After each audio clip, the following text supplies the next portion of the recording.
ఈ నెల 15వ తేదీన పాఠశాలలు ప్రారంభం కానున్న నేపథ్యంలో ప్రభుత్వ పాఠశాలని అధికారులు పరిశీలిస్తున్నారు.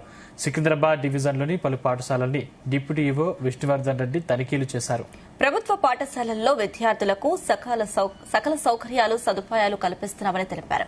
ఈ ఏడాది నుంచి రాష్ట ప్రభుత్వం ప్రతిష్టాత్మకంగా ప్రభుత్వ పాఠశాలలలో ఎల్కేజీ, యూకేజీ, తెలుగు, ఇంగ్లీష్ మీడియాలలో తరగతులు ప్రారంభించనున్నట్లు తెలిపారు. కార్పొరేట్ పాఠశాలలకు ధీటుగా అధునాతన టెక్నాలజీని అందుబాటులోకి తీసుకుని డిజిటల్ క్లాసులతో విద్యార్థుల నైపుణ్యాలను ప్రోత్సహిస్తున్నట్లు తెలిపారు.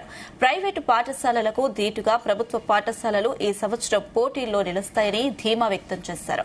ప్రైవేటు పాఠశాలలలో అక్రమ ఫీజు వసూళ్లకు పాల్పడితే ఉపేక్షించేది లేదని తమ దృష్టికి తీసుకురావాలని కోరారు. నేను K Vishnuvardhan Reddy, deputy EO Secunderabad division. ఈ సంవత్సరం మనకు ప్రభుత్వ పరంగా విద్యాపరంగా అనేక గట్టి నిర్మాణాత్మక చర్యలు తీసుకుంటున్నారు. దాంట్లో ప్రథమంగా చెప్పుకోవాల్సిందైతే చిన్న స్థాయి నుంచి అంటే ఎల్కేజీ, యూకేజీ నుంచి కూడా ప్రభుత్వ రంగంలో పాఠశాలలు స్టార్ట్ చేయడం జరిగింది. మన హైదరాబాద్ జిల్లాలో దాదాపు 275 కొత్త పాఠశాలను ఎల్కేజీ నుంచి అంటే ప్రీ ప్రైమరీ పాఠశాలలు స్టార్ట్ చేయడం జరిగింది. అదేవిధంగా సికింద్రాబాద్ డివిజన్లో 17 పాఠశాలను స్టార్ట్ చేయడం జరిగింది.